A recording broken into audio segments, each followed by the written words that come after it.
Hey, riders. Guys, we're back representing a family of riders who are into racing. Guys, we're happy to have Kevin Baroja back from Lipa, Batangas, also with Team Michelin Tires by Tiara, Sado Oils, and Moto Market. Kevin, bakit ganun ka kabilis?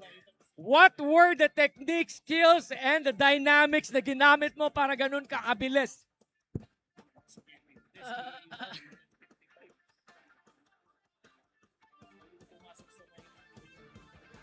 Ano po,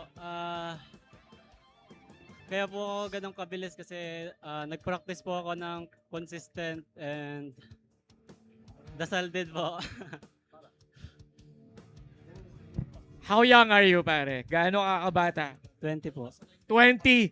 For a 20-year-old, ganun kabilis. Ano yung mga exciting part na ginawa mo sa 45 obstacle course? Saan ka na-excite? Saan mo talaga tinodo ang technique, skills, dynamics, and yung iyong strategy?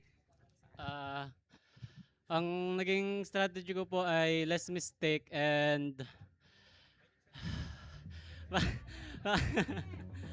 ano po, less mistake po at saka po i-plan out po yung course. There you go, guys.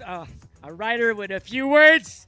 We're happy your official time is 9:38. Everybody, clap your hands. Kevin Baroja, Lipa Batangas Enduro Factory. Uh, I would like to thank my sponsors po sa first of all sa Enduro Factory po, sa Hado Motor Oils Philippines at saka po sa Michelin Tires by Tiara and sa Moto Market po. Thank you po. Tsaka po pala sa shoutout din po sa Team Leeg. Thank you po. There you go, guys. Thank you so much. Back to you, Coach